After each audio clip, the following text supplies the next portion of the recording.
Hi everyone, it's Lindsay. Today I am taking it back to some cards that I've already shown on my blog, but I never did release the video for it. So this is all about making mask scenes on your cards. I've got a few ways to show you that are super easy. And the first stamp set I'm using is the Sloth stamp set from Joy Claire Stamps. It's called Feeling Slothy. I've used it before, and there is another card coming up that I am using it on. So be sure to head over to Instagram around the 20th of this month, and you're going to see some really fun cards using the stamp set. So this first card, I'm going to go ahead and work on a piece of cardstock that is slightly smaller than A2 size. It measures 4 inches by 5¼ inch. Now, on the edges of this, I am using my grid in the background there on my craft mat to measure off just a ½ inch from each one of those edges and placing down my painter's tape with that. That's going to give me a nice, even white area all the way around this. That's a technique I like to use, especially when I'm doing smaller scenes, very simple cards. It just helps to add that little masked frame for some interest. Now to create my hill on this, I am using painter's tape again and my craft knife and just cutting a wavy line. It's really that simple. You don't need any fancy dies to do this. You really don't even need a craft knife. You could use scissors, or if you don't even have scissors on hand or you don't feel like looking for them, just tear it, and that's going to work too. I like to use my craft knife because I feel like it cuts through the painter's tape like butter, and I don't have to worry about the sticky mess on the back side. So I went ahead and I saved the top, but I'm placing down the bottom right now so I can go ahead and ink blend my sky. I'm using my Catherine Pooler inks to do some ink blending. Use whatever inks you have on hand that you like to ink blend with.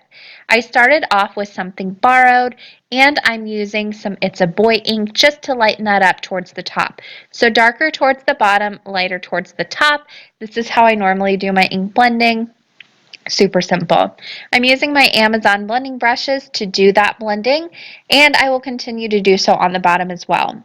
But once I have that top ink blended, I'll go ahead and take that top piece of masking tape that I set off to the side, and I'll place that down while the bottom is still in place. This is going to be the easiest way to line it up. If I were to take that bottom piece off, it's going to be a headache to try and get it on directly where it needs to be, but this way it just kind of fits together like a puzzle piece. There's no guesswork. Really helps just to put that down while the other is still in place. Then I can go ahead and very, very carefully pull up that bottom masking tape. And in order to get that to really release nicely, what I like to do before I stick that down is stick it to my shirt or my pant leg, just something that has some lint on it a few times. That's going to help that release and not have as much of a stick. It's not going to rip your paper. Now on the bottom, I'm going to go ahead and use again my Catherine Pooler inks. I'm going darker towards the top, lighter towards the bottom, and I'm using one ink to do this, which is Grass Skirt. Super simple and easy. Then I can go ahead and peel up that masking tape from the top. Excuse my stamps falling down. They were ready to be used, I guess. And then I've got that background ready to go. Now, because I'm done masking on the background, I can go ahead and pull up all that painter's tape from the edges of the cardstock. Again, I'm pulling it right back on itself, and before I did stick this down, I stuck it to my shirt a few times to get that lint off, or get that lint off my shirt onto the tape so it doesn't stick as much to the cardstock itself. Now when I pull this up, again pulling straight back on itself, if you do have an instance where you see some of that paper pulling up, stop peeling it up and go to the other side and peel that way. Now if you do happen to get a little bit of the paper off, it's not that big of a deal. Just go ahead and use a sanding block or the sanding eraser and smooth that surface out. Really simple and easy to do. You won't even be able to tell it happened. So not a huge deal if some of it comes up with your masking tape. There's a closer look at that background with that nice mask frame all ready to go.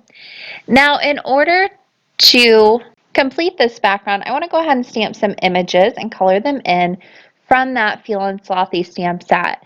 These little guys are adorable. I'm going to use some VersaFine Clair Nocturne ink to stamp these down, and then I'll color them in. I'm starting off with this little guy who's going to sit in the bottom right hand corner.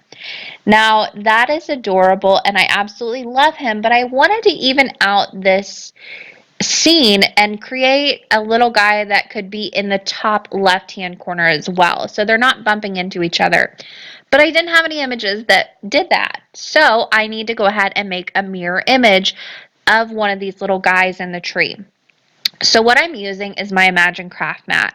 This is a silicone mat and it's super easy to do some mirror stamping on it, and you don't have to do any weird things with it. You know, you don't have to turn it this way or outline or do anything like that. All I do is take my image, ink it up with some of the VersaFine Clair Nocturne ink. Any pigment ink is going to do it here. And then I stamp it down on my craft mat.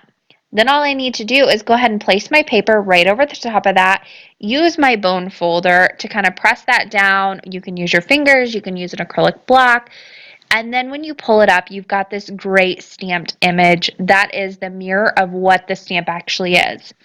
Now, if you feel like this is going to stain your mat, don't worry about it. This is a silicone mat, so all you need to do is spray it with a bit of alcohol and wipe it down. It's not stained at all. And there's a closer look at that little guy all colored up. Perfect image. I didn't have to do any tracing, which I am not good at.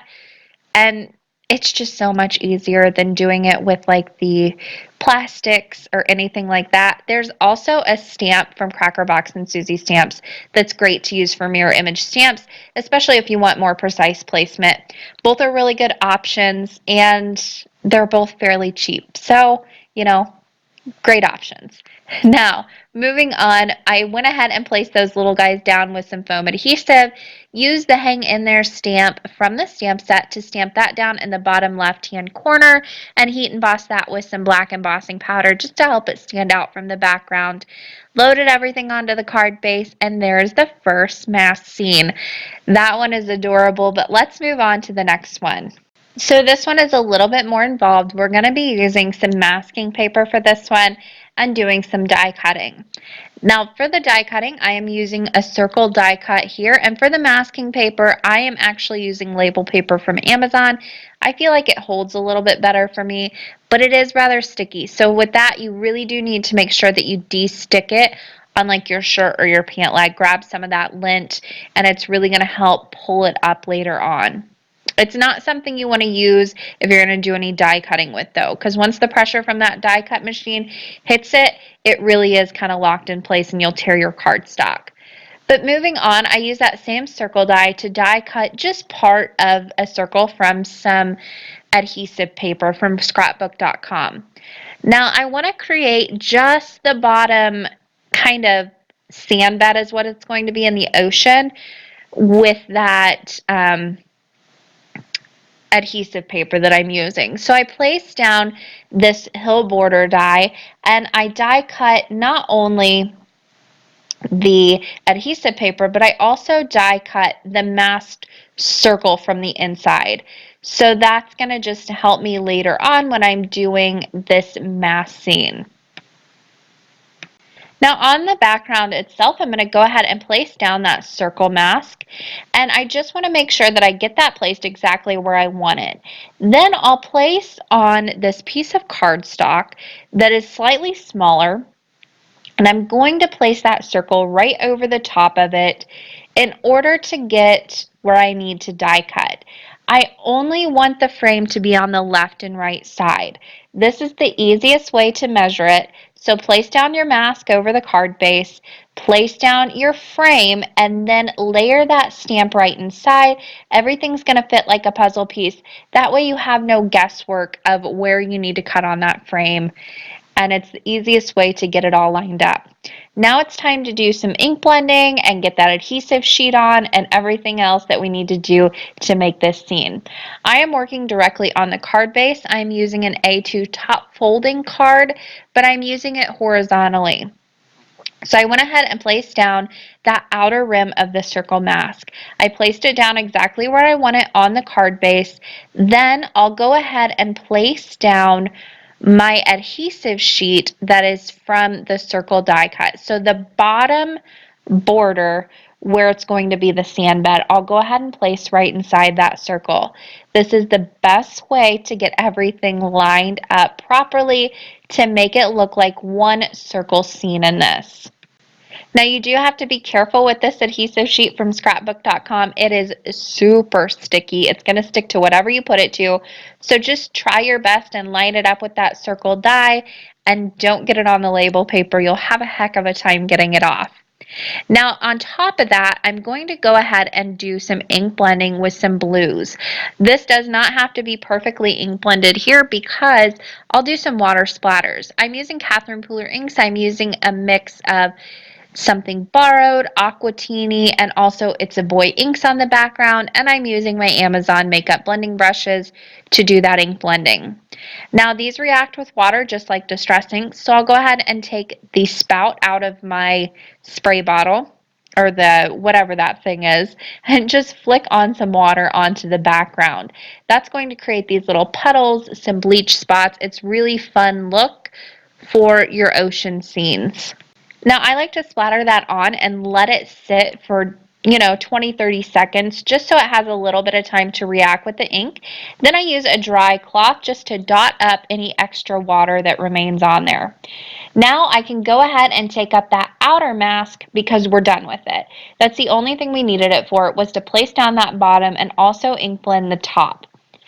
Now on the bottom, like I said, I wanted to create a sand bed.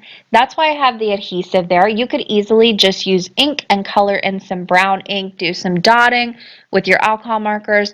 But I found some really great sand in the Target dollar spot section that I thought would be great for these ocean scenes or beach scenes, especially with these adhesive sheets. So I just grabbed a bottle of it. It was $1. And then I just placed some over that adhesive sheet, and there I've got this really great texture on the background as well. It is awesome to add this kind of texture to the backgrounds, especially on super simple cards. Now I understand that the sand is probably no longer available at Target. However, it is available at your local craft store, and it is probably available at some online places on Amazon. I will leave those linked down below. Now to finish this card, I went ahead and used that frame that I die cut. I did some stenciling on it with the Crafter's Workshop stencil, and I placed that down with some foam tape so it has a little bit of dimension. Now to finish the scene, I am using this stamp set from Joy Claire Stamps. It is the Baby Shark stamp set. Now that song is going to be stuck in my head, and I hope it's not stuck in yours. But it's got some great images to use on especially like kids' cards. So I stamped, fussy cut, and colored these images with my alcohol markers.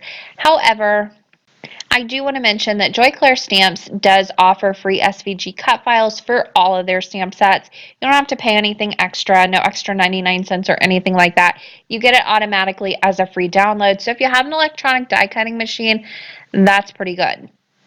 Now I went ahead and stamped your Jossum on a flag banner die, added that to the scene, and there's the card. Super cute. I love the added texture on this one on the bottom with the sand, and again, really easy to add that interest with just masking out your scene with some simple die cutting. So I've used painter's tape, I've used the die cuts to mask my scenes, but you can do a mixture of both. And it really is up to you how you want to go about masking your scenes. There are a ton of different ways to do it, but probably my most used is to use a mixture of the die cutting and the painter's tape. Now, whenever I am going the die cutting route, I always like to evaluate and see, is it worth the trouble of getting out my masking paper, using up a sheet of it, or can I get by with just computer paper? Now on this card, I am just going to use computer paper. The first one, because I was doing that splattering, I was scared the ink would bleed if I used just computer paper, and I was scared the watermarks would kind of seep through. So I went with masking paper on that one. However, this one I'm not doing any of that. So I'm going to just create that circle die cut with computer paper. Now I'll go ahead and use painter's tape on the corners to go ahead and tape that down to my card panel that I'm using here. And then I'm going to do exactly what I did on the first one with painter's tape. I'm going to use my craft knife and just cut a line in it, a wavy line, to create that nice hilly border. You don't need a fancy die cut or anything like that. You just need your craft knife. I'll place that down on my panel right over the computer paper, about halfway up, and then it's time to start doing that ink blending. I am using the It's a Boy ink from Catherine Pooler. It's one of my favorite inks to use on the skies, and I'm using one of those Amazon blending brushes. You can use whatever ink blending tool you're most comfortable with, but I wanted this one to stay nice and light. That's why I went with these brushes. I find I have the best control with them. Now before I remove that bottom mask, I'll go ahead and place the top piece of painter's tape right over the top. It's going to fit just like a puzzle piece. Then I can go ahead and peel up that bottom and make sure I am not ripping that paper, going nice and slowly, pulling it straight back on itself. Now it's time to create a nice straight line. So I'm going to use just straight painter's tape here, not doing any cutting. And I'm using those grid marks on the craft mat that I'm working on to make sure everything's nice and straight. I tape that to a piece of computer paper so the rest of that open circle would be nice and covered and free of any ink blending that I'll be doing here. Now for this part, I'm using a couple of Catherine Pooler inks. I'm using Grass Skirt and Lime Ricky and ink blending in a little hilly border. Again, using those blending brushes, keeping it darker towards the bottom, lighter towards the top. Now it's time to take off that bottom piece where I had the computer paper and the painter's tape, and I'll flip it around. And I'm just going to cover up the green portion now and ink blend there along the bottom. Now this is going to be the road to my scene, so I'm using some Midnight ink from Catherine Pooler. And I'll start ink blending that top down. So top towards the bottom, keeping it darker towards the top, lighter towards the bottom, and making sure that that piece of computer paper is nice and secure as I go along. Now once that's done, that's the masking of the scene. Super easy. So I'll go ahead and start peeling up these layers.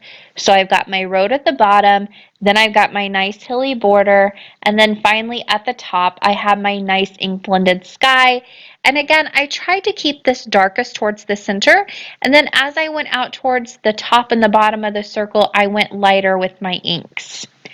To add a little shimmer to this background, before I peel up that mask, I'm going to add a few spritzes of the Sparkle Shimmer Spritz. Now this is super, super sparkly. You only need like a spritz of this. So I didn't worry about the computer paper with this liquid on it because it's literally just a spritz and you get this great sparkle. You don't need any more than one spritz. So I didn't worry about the computer paper with this or any of that ink bleeding through. There wasn't a chance. If you were going really wet, you need to find a different way to mask than that computer paper. Now to finish this card, I used the stamp set from Joy Claire Stamps. This is the Flower and Friends stamp set. I went ahead and colored and cut out that truck with all the flowers in the back, and I did stamp a sentiment right on that back bumper. I also went ahead and stamped a little sentiment down in the license plates. So you have all those different sentiments that are going to fit on that truck. I did color it in with my colored pencils and blended that out with some Gamsol. I added a few liquid pearls in the top right and bottom left hand corners to finish off this card design. Now I love the way this one turned out, and I really love masking out my scenes. So instead of doing the whole card background with the scene, the masking out your scene and ink blending it, just using your different die cuts, using your different tapes and things like that really helps make those focal points, those scenes on your cards. Adding that little bit of frame helps so much. I hope you guys enjoyed this video and a look at how I made these 3 cards and these mask scenes. That does it for me today. Don't forget all the links and information down in the description box, and if you haven't already, don't forget to subscribe to my channel. Thanks for watching today, and happy crafting, everyone.